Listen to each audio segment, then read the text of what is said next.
ప్రతి తెలుగువారి ఇంట కమ్మగా వినిపించే కమనీయ పాటల మాలిక శ్రీరామదాసు కీర్తనలు. తేట తెలుగు మాటలను ఒకచోట కూర్చి దండగా మార్చి ఆ శ్రీరామచంద్రుని మెడలో కీర్తనల హారంగా అందంగా అలంకరించిన ఘనత శ్రీరామదాసుదే. ఆయన వ్రాసిన ప్రతి ఒక్క కీర్తన కమనీయ శ్లోకంగా రమణీయ భావంతో ఉంటుంది.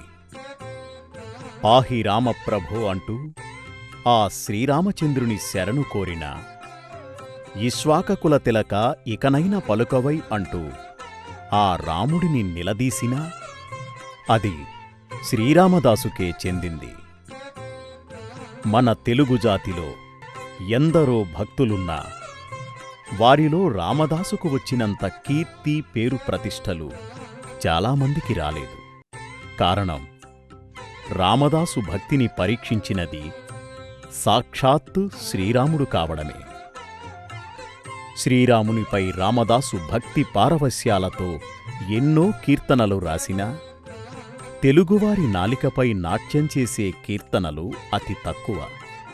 కారణం, మిగిలినవి మనకు అందుబాటులో లేకపోవడమే. రామదాసు ఆ శ్రీరామచంద్రునికి ప్రియమైన భక్తుడై నీడలేని శ్రీరాముడికి ఆలయం కట్టించి తన భక్తిని చాటుకున్నాడు. ఆలయ నిర్మాణం వల్ల తనకు ఎన్ని కష్టాలు వచ్చినా ఆ శ్రీరామచంద్రునిపై భారం వేసి ముందుకు నడిచాడు. చివరకు రాముని అనుగ్రహంతో కష్టాలన్నీ తీరి ఆయనలో ఐక్యమవుతాడు. రామదాసు నరనరాల్లో రామభక్తి ఎంతగా ప్రవహిస్తుందో తెలుగునాట అతని కీర్తనలు కూడా అంతగా వినిపిస్తాయి. అలాంటి తెలుగు భక్తుడి పుట్టుపూర్వోత్తరాలు, అతని గురించిన కథలని తెలుసుకుందాం. మానవుల హృదయాన్ని కప్పి ఉన్న అజ్ఞానం అనే చీకటిని తొలగించి వారిని ధన్యుల్ని గావించి ధర్మాన్ని లోకంలో స్థిరంగా నిలపడానికి మహాపురుషులు అనేక స్థలాల్లో అనేక నామాలతో పుట్టి అద్భుతమైన కార్యాలు ఎన్నో చేశారు, చేస్తున్నారు, చేస్తారు. అలాంటి మహావ్యక్తుల పవిత్ర జీవిత చరిత్రలు మన చిన్నారులకు ఉత్తేజ కారకాలు, ఉత్సాహ ప్రేరకాలు. రేపటి పౌరులైన బాలబాలికలలో మంచి నడవడిని, గట్టి పట్టుదలను, మాతృభాషపై మమకారాన్ని పెంచడానికి అలాంటి వ్యక్తుల గాథలు ఎంతో అవసరం. అలాంటి మహనీయుడి గాథే మా ఈ భక్త రామదాసు.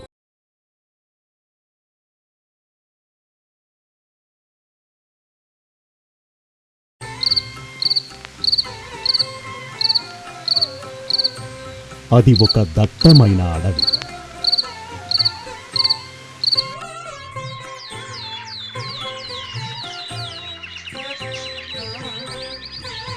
ఒక ఉషోదయ వేళ పక్షుల కిలకిల రావాల మధ్య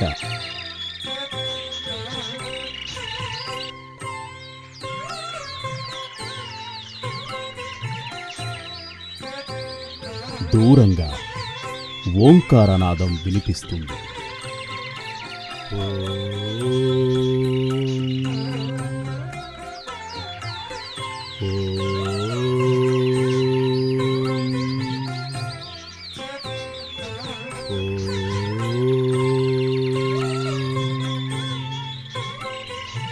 ఆ ఓంకారనాదానికి దిక్కులు ప్రతిధ్వనిస్తున్నాయి.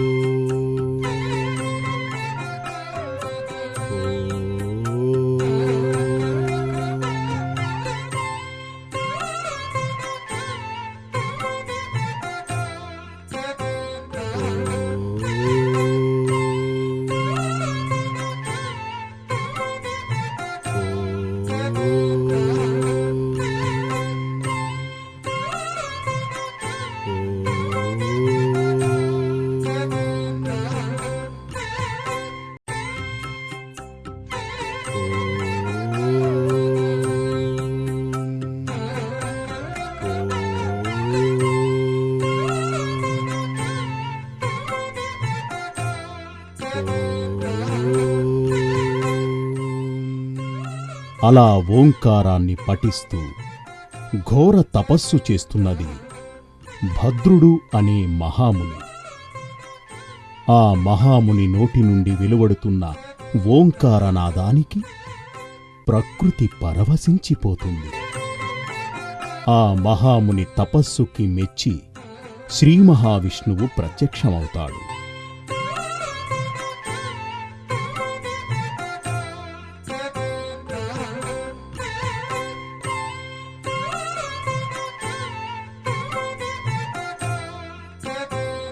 అప్పుడు భద్రుడు పరవశంతో తనకు త్రేతాయుగంలోని శ్రీరాముడిగా దర్శన భాగ్యాన్ని ప్రసాదించమని కోరుతాడు.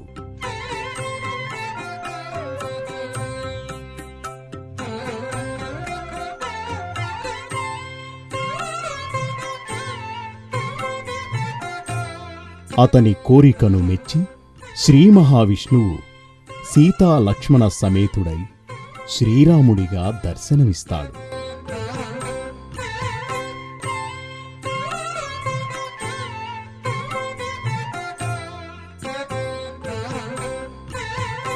శ్రీరాముని దర్శనంతో పరవశించిపోయిన భద్రుడు తనను కొండగా మార్చి ఆ కొండపై కొలువుండమని శ్రీరాముని కోరతాడు. శ్రీరాముడు అతని కోరికను మన్నించి ఆ ప్రాంతాన్ని భద్రగిరిగా పిలిచే వరాన్ని ప్రసాదించి భద్రుణ్ణి కొండగా మార్చి అక్కడ కొలువై ఉంటాడు.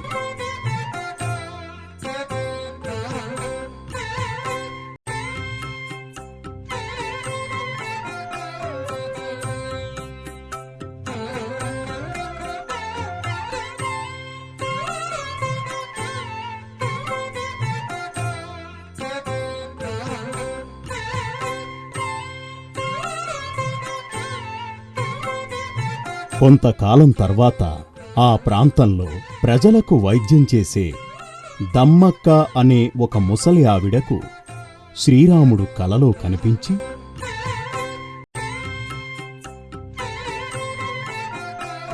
దమ్మక్క, నేను ఇక్కడకు దగ్గరలోని ఒక కొండపై వెలిశాను. నన్ను బయటకు తీసి పూజించు. ఆ కొండ భద్రగిరిగా పిలువబడుతూ వర్ధిల్లుతుంది అని చెప్పి అదృశ్యమవుతాడు. అప్పుడు దమ్మక్క ఆ ప్రాంత ప్రజలను పోగేసి,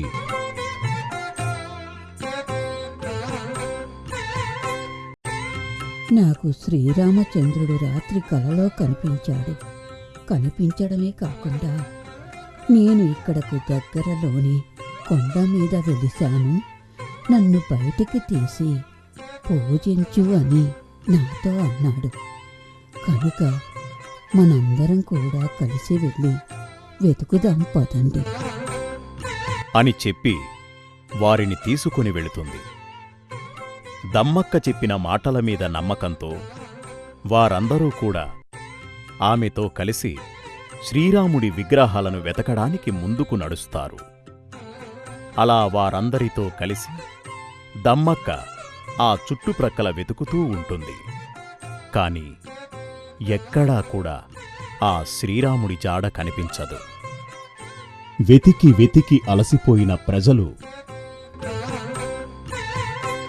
ఇక తమ వల్ల కాదని వెనక్కి తిరిగి వెళ్ళిపోతారు.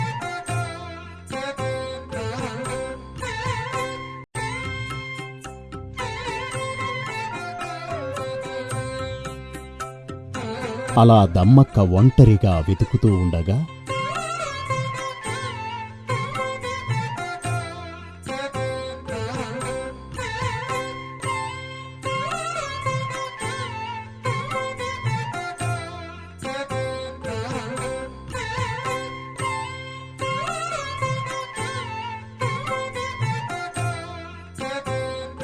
ఒక పుట్టలో ఆమెకు శ్రీరామచంద్రుని విగ్రహం కనిపిస్తుంది.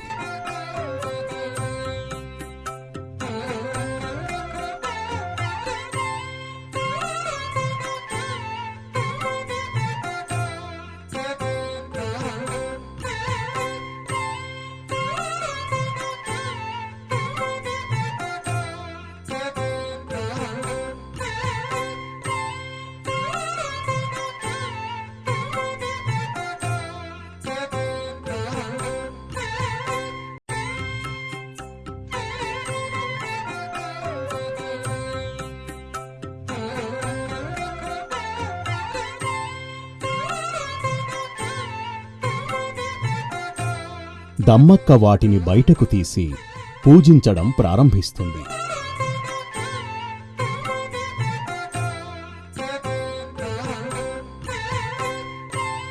అలా ఉండగా కొంతకాలం తర్వాత తన తదనంతరం శ్రీరాముని ఎవరు పూజిస్తారు అని చింతిస్తూ ఉంటుంది.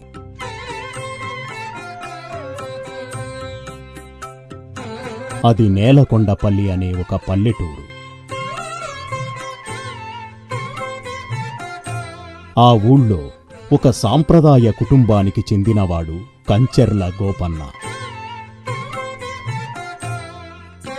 గోపన్న తన మంచి పనులతో ఆ ఊరి ప్రజల మన్ననలు పొందుతుంటాడు. గోపన్న మరదలు కమల చక్కని చుక్క. వాళ్ళంటే ఒకరికి ఒకరు ప్రాణం.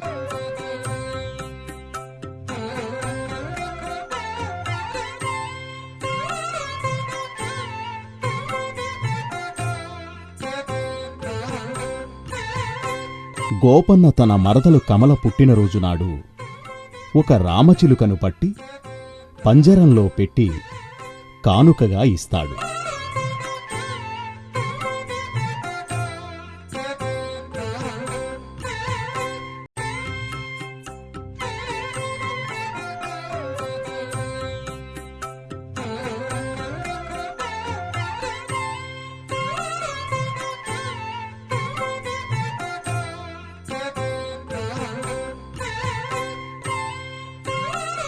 కొంతకాలానికి వారికి వివాహం జరుగుతుంది.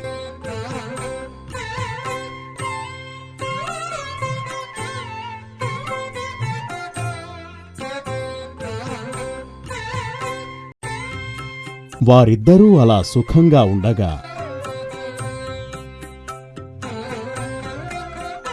ఒకరోజు గోపన్న మేనమామలు అక్కన్న మాదన్నలు గోపన్నను చూడడానికి వాళ్ళింటికి వెళ్తారు.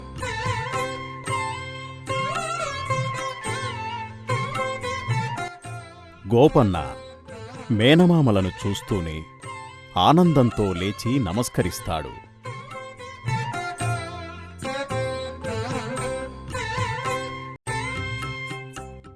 వారు అలా మాట్లాడుతూ ఉండగా మాటల మధ్యలో తనకు మంచి ఉద్యోగం కావాలని అడుగుతాడు గోపన్న. అప్పుడు అక్కన్న, గోపన్న, మేము నిన్ను తానిషా ప్రభు దగ్గరకు తీసుకుని వెళ్తాము. ఆయనకు నీ గురించి చెప్పి మంచి ఉద్యోగం ఇప్పిస్తాము. నిన్ను మాతో పాటు గోల్కొండ కోటకు తీసుకుని వెళ్తాము. సరే, నేను కూడా మీతో పాటు గోల్కొండ కోటకొస్తాను.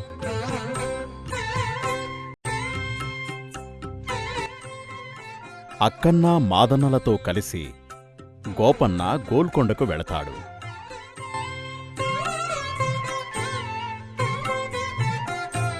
అది గోల్కొండ కోట. ఎంతో చరిత్ర కలిగిన ఆ కోట చూడడానికి ఎంతో అద్భుతంగా ఉంటుంది. దానికి గట్టి కాపలాగా అడుగడుగునా సైనికులు పహారా కాస్తున్నారు.